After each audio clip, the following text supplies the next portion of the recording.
जहाँ भी भगवान श्री राम का कथा या भजन होता है वहाँ किसी न किसी रूप में हनुमान जी अवश्य आते हैं। ऐसा इसलिए क्योंकि हनुमान जी भगवान श्री राम के परम प्रिय और महान भक्त हैं। लेकिन प्रश्न ये है कि हनुमान जी इस कलयुग में अपनी दिव्य शक्तियों का प्रयोग क्यों नहीं करते, और क्या इस कलयुग के अंत से पहले भगवान कल्कि से हनुमान जी का मिलन हो पाएगा? तो हनुमान जी के इस स्वरूप को जानने के लिए इस वीडियो के अंत तक हमारे साथ जुड़े रहें। इन प्रश्नों के जवाब से पहले हमें हनुमान जी की उन शक्तियों के बारे में जानना जरूरी है जिसके वे स्वामी हैं।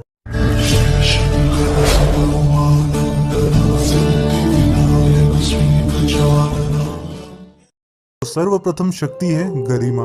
इस सिद्धि से हनुमान जी अपने शरीर के वजन को इतना बढ़ा लेते हैं कि उनके ऊपर किसी भी शक्ति का कोई भी प्रभाव नहीं पड़ता, और उन्हें उठाना तो दूर की बात, उनके पूंछ को हजारों हाथी मिलकर भी उठा नहीं सकते। आप सबको याद होगा महाभारत में भीम जिसके पास हजारों हाथियों का बल था, वो हनुमान जी की पूंछ तक नहीं हिला पाया था। तो दूसरा शक्ति है लघिमा। इस सिद्धि से हनुमान जी अपने वजन को शून्य कर लेते हैं। इसका मतलब उनके शरीर में हल्का सा भी वजन नहीं होता। इस सिद्धि से कोई भी बाहरी शक्ति उन्हें काबू नहीं कर सकती, और न ही उन पर कोई ग्रेविटी का असर था। और यही वो शक्ति है जिसकी वजह से हनुमान जी लाइट की स्पीड से ज्यादा तेज उड़ सकते थे। क्योंकि अगर हम साइंस की दृष्टि से देखें तो लाइट की स्पीड तक जाने के लिए आपके शरीर का वेट 0 होना होगा, जो कि हनुमान जी ही ऐसा कर सकते थे। तीसरा शक्ति है अनिमा।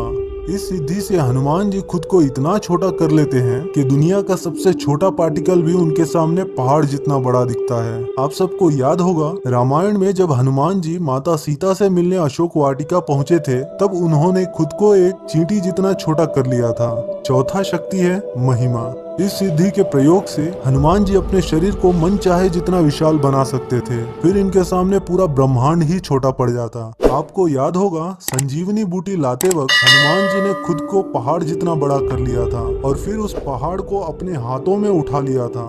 पांचवी शक्ति है प्राप्ति।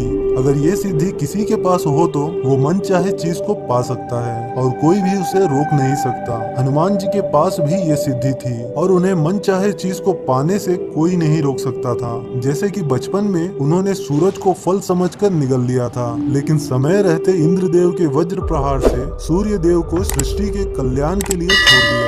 छठा शक्ति है वशिष्ठवा। इस सिद्धि से हनुमान जी किसी को भी अपने वश में कर सकते थे।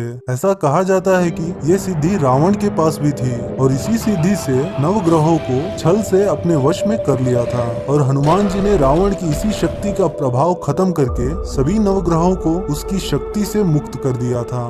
सातवां शक्ति है ईशित्वा। ईशित्व सिद्धि को इष्ट सिद्धि और ऐश्वर्य सिद्धि भी कहा जाता है। ये सिद्धि जिन देवताओं के पास होती है उन्हें ईश्वर समान स्वरूप प्राप्त होता है, और इसीलिए हनुमान जी अपने किसी भी भक्त के कष्ट को हर लेते हैं। लेकिन हनुमान जी क्यों इन शक्तियों को इस कलयुग में प्रयोग नहीं करते?